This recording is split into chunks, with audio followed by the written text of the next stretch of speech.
of the Spirit's not a banana. The fruit of the Spirit's not a banana. If you want to be a banana, you might as well hear it. You can't be a fruit of the Spirit, cause the fruit are love, joy, peace, patience, kindness, goodness, faithfulness, gentleness, and self-control. Love, joy, peace, patience, kindness, goodness, faithfulness, gentleness, and self-control. Fun fact, did you know that rubbing a banana peel on your forehead can help cure headaches?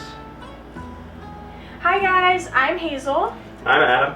Welcome to the Fruits of the Spirit. This week we're going to be talking about the fruit of the Spirit, joy.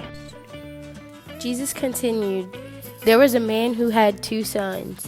The younger one said to his father, 'Father, give me my share of the estate.' So he divided his property between them. Not long after that, the younger son got together all he had, set off for a distant country, and there squandered all his wealth in wild living. After he had spent everything, there was a severe famine in that whole country, and he began to be in need. So he went and hired himself out to a citizen of that country, who sent him to his fields to feed pigs. He longed to fill his stomach with the pods that the pigs were eating, but no one gave him anything. When he came to his senses, he said, 'How many of my father's hired servants have food to spare, and here I am starving to death? I will set out and go back to my father and say to him, Father, I have sinned against heaven and against you. I am no longer worthy to be called your son. Make me like one of your hired servants.' So he got up and went to his father. But while he was still a long way off, his father saw him and was filled with compassion for him. He ran to his son, threw his arms around him, and kissed him. But the father said to his servant, 'Quick, bring the best robe and put it on him. Put a ring on his finger and sandals on his feet. Bring the fattened calf and kill it. Let's have a feast and celebrate. For this son of mine was dead and is alive again. He was lost and is found.' So they began to celebrate. Meanwhile, the older son was in the field. When he came near the house, he heard music and dancing. So he called one of the servants and asked him what was going on. 'Your brother has come,' he replied, 'and your father has killed the fattened calf because he is him back safely.' The older brother became angry and refused to go in. So his father went out and pleaded with him. But he answered his father, 'Look, all these years I've been slaving for you and never disobeyed your orders.